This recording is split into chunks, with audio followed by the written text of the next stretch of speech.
ಅಭ್ಯರ್ಥಿಯಾಗಿದ್ದಾರೆ ಈ ಬಾರಿ. ನಿಮ್ಮ ಅಭಿಪ್ರಾಯ ಹೇಗೆ? ಅಲ್ಲ, ಏನಂತ ಈಗ ನಮ್ಮ ಇವರಿದ್ದಾರಲ್ಲ, ಪ್ರಕಾಶ ಸಿಂಹ ಇದ್ದಾರಲ್ಲ, ತುಂಬ ಡೈನಮಿಕ್ ಮ್ಯಾನ್ ಅವರು. ತುಂಬ ಕೆಲಸ ಮಾಡಿದ್ದಾರೆ ಇದರಲ್ಲೂ ಅಷ್ಟೇ, ಎಲ್ಲನೂ ಅಷ್ಟೇ, ತುಂಬ ಕೆಲಸ ಮಾಡಿದ್ದಾರೆ. ಈಗ ಉದಾಹರಣೆಗೆ ನೋಡಿ, ಆ ಕೊಡಗಿನಲ್ಲಿ ಬಂದು ಟಿಪ್ಪು ಜಯಂತಿ ಮಾಡ್ತೀವಿ ಅಂತ ಅವರೆಲ್ಲ ಹೋಗಿ ಅವರದಕ್ಕೆಲ್ಲ ಅದನ್ನೆಲ್ಲನೂ ಈಗ ಇದೆ ಇಟ್ಟಿದ್ದಾರೆ. ಈ ಥರದ ಫೈಟಿಂಗ್ ಸ್ಪಿರಿಟು ಅವರಲ್ಲಿದೆ, ಅದು ಚೆನ್ನಾಗೂ ಇದೆ. ಮುಂದೂ ಕೂಡ ಇವರು ಆ ಫೈಟಿಂಗ್ ಸ್ಪಿರಿಟ್ ಒಳಗೆ ಇದ್ದಾರೆ ಅವರು. ಯಾರು? ಪ್ರತಾಪ್ ಸಿಂಹ. ಒಳ್ಳೆಯದು, ಅದು ಒಳ್ಳೇದು. ಅವರು ಬೇಕಾಗುತ್ತೆ.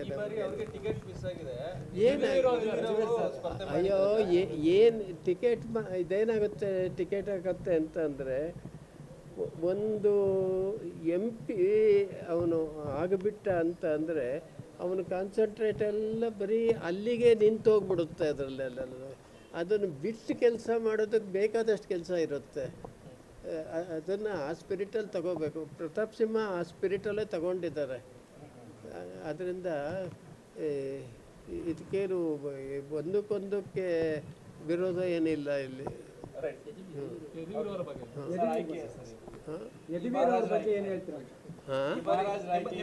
ನಿಮ್ಮನ್ನ ಯದುವೀರ್ ಅವರು ಭೇಟಿಯಾಗಿದ್ದಾರೆ ಇವತ್ತು. ಅವರು ಮೈತ್ರಿ ಅಭ್ಯರ್ಥಿ. ಮತ್ತೆ ನಿಮ್ಮ ಅಭಿಪ್ರಾಯ ಹೇಗೆ? ಯಾವ್ದ್ರ ಬಗ್ಗೆ? ನಿಮ್ಮ ಅಭಿಪ್ರಾಯ ಯಾವ್ದ್ರ ಬಗ್ಗೆ? ನಿಮ್ಮ ಅಭಿಪ್ರಾಯ ಇವ್ರ ಬಗ್ಗೆನೇ ಒಳ್ಳೇದಾಯಿತು.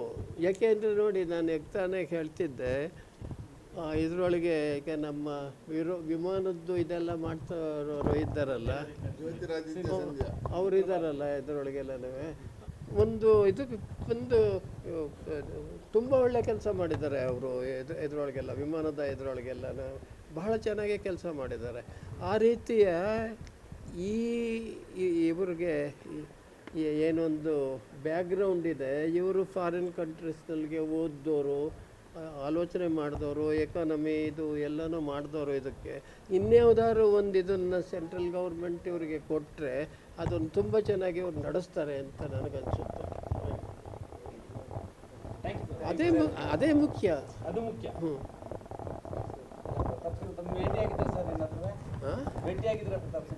ಯಾರನ್ನ? ಇಲ್ಲ, ಇತ್ತೀಚೆಗೆ ನಾನೇ ಭೇಟಿ ಮಾಡಿ. ಅವ್ರು ತುಂಬ ಬ್ಯುಸಿಯಲ್ಲಿ ಇರ್ತಾರೆ. ಬಿಟ್ಟಿಯಾದರೆ ಏನಾಗುತ್ತೆ, ನಾವು ಈ ಪ್ರಶ್ನೆ ಆ ಪ್ರಶ್ನೆ ಅಂತ ನಾವು ಕೇಳಿದ್ರೆ ಅವ್ರು ಅದನ್ನೇ ಭಾಷಣ ಮಾಡ್ತಲೇ ಇರ್ತಾರೆ ದಿನ ಬೆಳಿಗ್ಗೆ. ಇದಕ್ಕೆಲ್ಲ ಸರ್, ರೈಟಿಸ್ಟು ಸಾಹಿತಿಗಳು ಬಿಟ್ಟರೆ ಲೆಫ್ಟಿಸ್ಟು ಸಾಹಿತಿಗಳೆಲ್ಲ ಆಲ್ಮೋಸ್ಟ್ ಕಾಂಗ್ರೆಸ್ಗೆ ಸಪೋರ್ಟ್ ಮಾಡ್ತಾ ಇದ್ದಾರೆ. ಯಾರು? ಲೆಫ್ಟಿಸ್ಟ್ ಸಾಹಿತಿಗಳು. ನಾನು ಒಂದು ಹೇಳ್ತೀನಿ ನೋಡಿ, ಈ ಲೆಫ್ಟಿಸ್ಟ್ಗಳು ಅಂತ ಅನ್ನೋದಿದಾರಲ್ಲ, ಅವರಲ್ಲಿ ಒಂದು ಥರದ ಇದಕ್ಕೇನು ಈ ಡಬಲ್ ಗೇಮು ತುಂಬ ಇರುತ್ತೆ ಇದರೊಳಗೆಲ್ಲ. ನೋಡಿ, ಇವರೆಲ್ಲ ಈ ಲೆಫ್ಟಿಸ್ಟ್ ಈಗ ಅಲ್ಲ, ಎಲ್ಲಿ ಇವನು 23 ವರ್ಷ ಚೀಫ್ ಮಿನಿಸ್ಟರ್ ಆಗಿದ್ದ ಬಂಗಾಳದೊಳಗೆ. ಯಾರು? ಜ್ಯೋತಿ ಬಸು 23 ವರ್ಷ ಇದ್ದಲ್ಲ. ಅವನ ಮಗ ಈಗ ನಾವು ವಾಷಿಂಗ್ ಮಿಷಿನ್ ಇದೆಯಲ್ಲ ನಮ್ಮ ಮನೆಗಳಲ್ಲೆಲ್ಲ, ಆ ವಾಷಿಂಗ್ ಮಿಷನ್ನು ಜರ್ಮನ್ದು. ಅದು ಅವರಿಂದ ಇವನು ಪರ್ಮಿಷನ್ ತಗೊಂಡು ಇಂಡಿಯಾದೊಳಗೆ ವಾಷಿಂಗ್ ಮಿಷಿನ್ ಫ್ಯಾಕ್ಟ್ರಿ ಇವನ ಮಗ ನಡೆಸ್ತಾ ಇದ್ದಾನೆ. ಅದು ಲೆಫ್ಟಿಸ್ಟೋ ಇದು ಕ್ಯಾಪಿಟಲಿಸ್ಟೋ ಇದ್ರೊಳಗೆಲ್ಲ ಅವ್ರ ಮಕ್ಕಳುಗಳು ಏನು ಬೇಕಾದ್ರೂ ಮಾಡ್ಬೋದು. ಇವ್ರು ಲೆಫ್ಟಿಸ್ಟ್ ಮಾಡಿಕೊಂಡು ಬಂಗಾಳದೊಳಗೆಲ್ಲನೂ ಬಡತನ ಅಂದರೆ ಬಡತನ ಇದೆ ಇದರೊಳಗೆಲ್ಲ. ಈ ಅಮ್ಮನೂ ಕೂಡ ಅವ್ರನ್ನ ಸೋಲಿಸ್ತೀನಿ ಅಂತ ಅಂದು, ಯಾರನ್ನ ಕಮ್ಯುನಿಸ್ಟನ್ನು ಸೋಲಿಸ್ತೀನಿ ಅಂತ ಅಂದು ಈ ಅಮ್ಮ ಕೆಲಸಕ್ಕೆ ಬಂದಳು. ಇವಳು ಇದೇ ಕೆಲಸನೇ ಮಾಡ್ತಾ ಇದ್ದಾಳೆ ಇದರೊಳಗೆಲ್ಲ. ಬಡತನ ಅಂತ ಅಂದರೆ ಎಷ್ಟು ಹೇಳೋಕ್ಕಾಗ್ತದೆ. ಇತ್ತೀಚೆಗೆ ನಾನು ಕಲ್ಕತ್ತಾಕ್ಕೆ ನೋಡಿದ್ದೀನಿ, ಎಷ್ಟೋ ಸಲ ನೋಡಿದ್ದೀನಿ. ಇದರೊಳಗೆಲ್ಲನೂ ಎಷ್ಟು ದರಿದ್ರ ಇದೆ ಅಂತೀರ ಇದರೊಳಗೆ. ಕಲ್ಕತ್ತಾದಷ್ಟು ದಾರಿದ್ರ್ಯ ಇನ್ನು ಬೇರೆ ಯಾವ ಸ್ಟೇಟು ಇಲ್ಲ ಕರ್ನಾಟಕದ, ಇಡೀ ಇಂಡಿಯಾದೊಳಗೆಲ್ಲನೂ. ಇದೆಲ್ಲನೂ ಮೋಸ ಮಾಡೋದೇ ಕೆಲಸ. ಈ ಲೆಫ್ಟಿಸಮ್ ಅನ್ನೋದು ಮೋಸ ಮಾಡೋದೇ ಕೆಲಸ.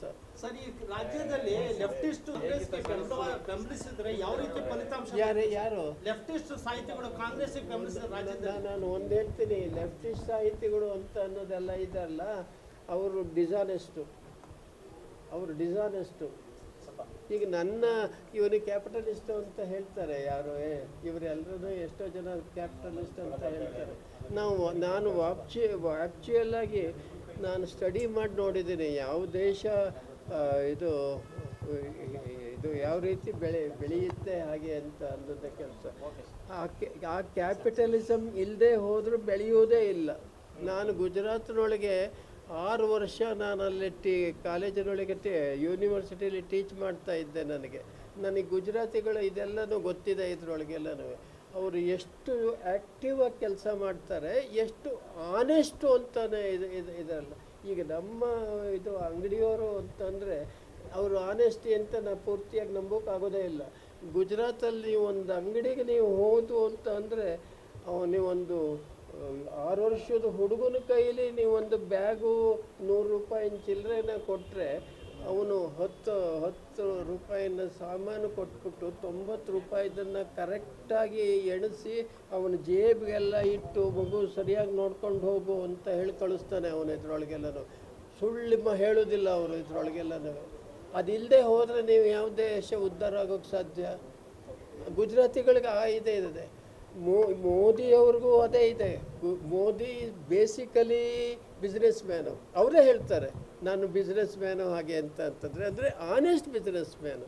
ಅವರು ಏನು ಬಿಸ್ನೆಸ್ ಮ್ಯಾನ್ ಅಂದರೆ ಕಾಸಿಗೋಸ್ಕರ ಮಾಡಿಸಲ್ಲ, ದೇಶಕ್ಕೋಸ್ಕರ ಮಾಡ್ತಾರೆ. ಇದ್ರೊಳಗೆಲ್ಲರೂ ಅವರು ಗುಜರಾತಿನ ಬಿಟ್ಟು ಪ್ರೈಮ್ ಮಿನಿಸ್ಟರ್ ಚೀಫ್ ಮಿನಿಸ್ಟರ್ಗೆ ಇದನ್ನೆಲ್ಲ ಬಿಟ್ಟು ಬಂದ್ರಲ್ಲ, ಎಲ್ಲಿ ಡೆಲ್ಲಿಗೆ ಬಂದ್ರಲ್ಲ, ಆವಾಗ ಅವ್ರ ಹತ್ರ 23 ಲಕ್ಷ ರೂಪಾಯಿ ಇತ್ತು ಅವ್ರಿಗೆ ಬಂದ ಸಂಬಳ.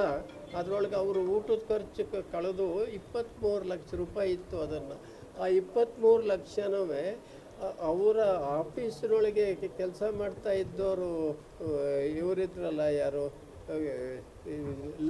ಲೋ ಕ್ಲಾಸ್ ಇರ್ತಾರಲ್ಲ, ಕ್ಯೂನ್ಸ್ ಎಲ್ಲ ಇರ್ತಾರಲ್ಲ, ಅವರ ಹೆಣ್ಣು ಮಕ್ಕಳ ಎಜುಕೇಷನ್ಗೋಸ್ಕರ ಇದನ್ನು ಖರ್ಚು ಮಾಡಬೇಕು ಅಂತ ಅಲ್ಲ, ಅದನ್ನು ಕೊಟ್ಟು ಬಂದರು. ಅಲ್ಲಿ ಕೊಟ್ಟು ಬಂದದ್ದು ಒಂದು ಇದು ಬಂತು, ಅವ್ರಿಗೇನು ಒಂದು ಮಾದರಿ ಬಂತು. ಅದನ್ನು ಸೆಂಟ್ರಲ್ ಗೌರ್ಮೆಂಟಿಗೆ ಬಂದಮೇಲೆ ಅದನ್ನೇ ಇದು ಮಾಡಿಬಿಟ್ರು. ಅಂತ ಹೆಣ್ಮಕ್ಳು, ಬಡ ಹೆಣ್ಮಕ್ಳಿಗೆ ಇದು ಮಾಡಬೇಕು ಹಾಗೆ ಅಂತ ಅನ್ನೋದು ಇದು ಬಂತು. ಇದರಲ್ಲಿ ನೀವು ಕ್ಯಾಪಿಟಲಿಸ್ಟೋ ಎಂಥದ್ದು ಇದ್ರೊಳಗೆಲ್ಲನೂ. ನಮ್ಮಲ್ಲಿ ಏನಾಗಿದೆ ಅಂತಂದರೆ ಕ್ಯಾಪಿಟಲಿಸ್ಟ್ ಅಂತಂದರೆ ಅವರು ಸುಮ್ಮನೆ ದುಡ್ಡು ಅಂತ ಮಾಡ್ತಾರೆ ಅಂತ ಅಲ್ಲ. ಇಲ್ಲ, ಇದು ಈಗ ವಾಸ್ತವವಾಗಿ ನೀವೊಂದು ಕಾರ್ ಮ್ಯಾನುಫ್ಯಾಕ್ಚರ್ ಮಾಡ್ತೀರಿ.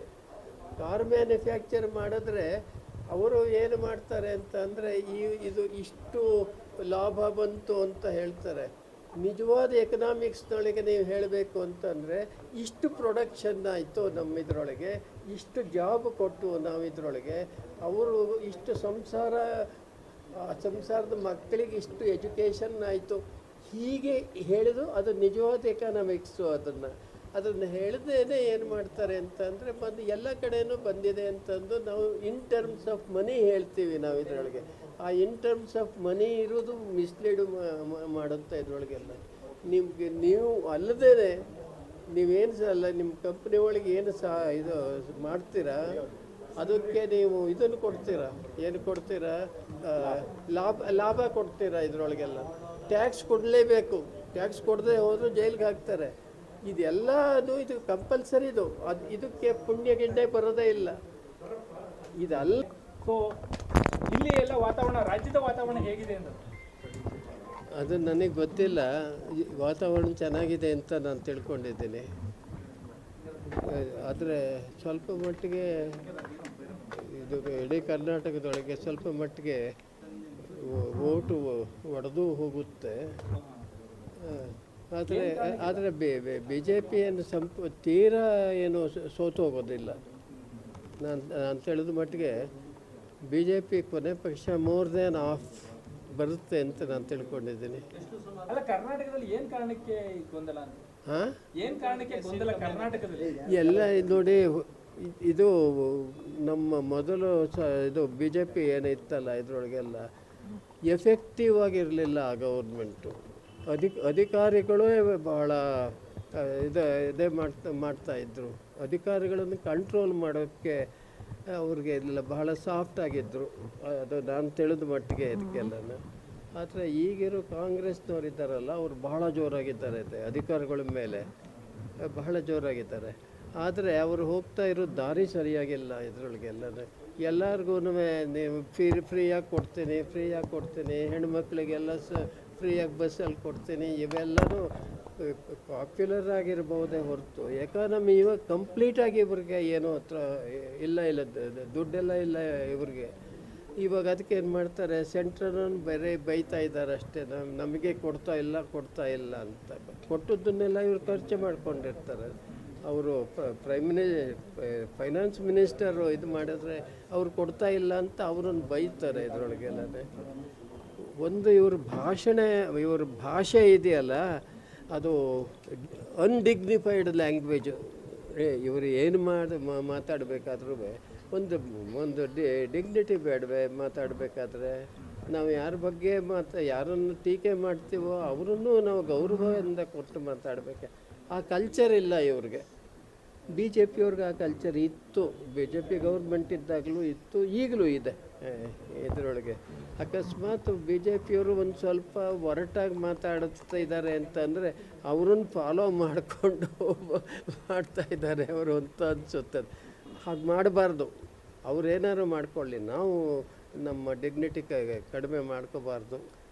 ಕಳೆದ ಬಾರಿಗಿಂತ ಕಡಿಮೆ ಸ್ಥಾನಗಳು ಬರ್ತವ ಅಂತ, ಕಳೆದ ಬಾರಿಗಿಂತ ಕಡಿಮೆ ಸ್ಥಾನಗಳು ಬರ್ತವೆ ಅಂತ ಸರ್ ನೀವು ಹೇಳ್ತಾರೆ. ಇದು ನೋಡಿ, ಒಂದು ಎಲೆಕ್ಷನ್ ಬಗ್ಗೆ ನನಗೆ ಪೂರ್ತಿಗೆ ಇದಿಲ್ಲ. ನನಗೆ ಗೊತ್ತಿರೋದೆಲ್ಲ ಬರೀ ಒಂದಿಷ್ಟು ನ್ಯೂಸ್ ಪೇಪರ್ ಓದೋದು ಅಷ್ಟೇ.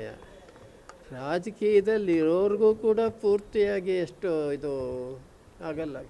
ಕೆಲವು ಇದರೊಳಗೆ ನಮಗೆ ಗ್ಯಾರಂಟಿ ಆಗುತ್ತೆ, ಇನ್ನು ಕೆಲವರು ಇದರಲ್ಲಿ ಆಗಲ್ಲ. ಉದಾಹರಣೆಗೆ ನಾನು ಈಗೊಂದು 2 ತಿಂಗಳು 3 ತಿಂಗಳ ಹಿಂದೆ ನಾನು ಇದಕ್ಕೆ ಹೋಗಿದ್ದೆ, ಇಲ್ಲಿ ಉತ್ತರ ಭಾರತಕ್ಕೆ ಹೋಗಿದ್ದೆ. ಆವಾಗ ಅಲ್ಲಿಯ ಚೀಫ್ ಮಿನಿಸ್ಟರ್ ಇದ್ದಾರಲ್ಲ, ಹೇಗಿರಬೇಕು ಅಂದರೆ ಅಂಥ ಚೀಫ್ ಮಿನಿಸ್ಟರ್ ಇದುವರೆಗೆ ನಮ್ಮ ಇದರೊಳಗೆ ಯಾರೂ ಇಲ್ಲ. ಅವ್ರಿಗೆ ಎಲ್ಲನೂ ಗೊತ್ತಿದೆ, ಎಷ್ಟು ಬಿಗಿಯಾಗೂ ಗೊತ್ತಿದೆ. ಏನು ಪ್ರಶ್ನೆಗಳು ಕೇಳಿದ್ರು, ನಾನು ಕೆಲವು ಪ್ರಶ್ನೆಗಳನ್ನು ಕೇಳಿದೆ, ಅವ್ರಿಗೆ ತಕ್ಷಣ ಆನ್ಸರ್ ಹೇಳ್ತಾರೆ. ಅವ್ರಿಗೆ ಇದರೊಳಗೆಲ್ಲ ಅಷ್ಟು ಪವರ್ಫುಲ್ಲಾದ ಚೀಫ್ ಮಿನಿಸ್ಟರ್ ಇದುವರೆಗೆ ಏನೂ ಇಲ್ಲ. ಅಂಥ ಕಡೆಯಲ್ಲೆಲ್ಲ ನಾವು ಗ್ಯಾರಂಟಿನೇ ಹೇಳಿಬಿಡ್ಬೋದು ಅಷ್ಟೇ. ಇದರೊಳಗೆ ಉತ್ತರ ಭಾರತದಲ್ಲಿ ಗ್ಯಾರಂಟಿನೇ ಹೇಳ್ಬೋದು ಅಷ್ಟೇ. ಇಲ್ಲಿ ಸ್ವಲ್ಪ ಇದು ಆ ಕಡೆಗೂ ಈ ಕಡೆಗೂ ಅಂತ ಅನಿಸುತ್ತೆ. ಇಷ್ಟಕ್ಕೂ ರಿಸಲ್ಟ್ ಬಂದಾಗ ಹೇಗೆ ಅಂತ ಅನ್ನೋದು ಹೇಳೋಕ್ಕಾಗಲ್ಲ. ಕರ್ನಾಟಕದಲ್ಲಿ ಮೋದಿ ಅಲೆ ಕಮ್ಮಿ ಆಗಿದೆ ಅಂತ ಅನ್ಸುತ್ತೆ. ಏನು ಕರ್ನಾಟಕದಲ್ಲಿ ಮೋದಿ ಅವರ ಅಲೆ ಕಮ್ಮಿ ಆಗಿದೆ ಅಂತ ಅನ್ಸುತ್ತೆ. ಗೊತ್ತಿಲ್ಲ ಅದು.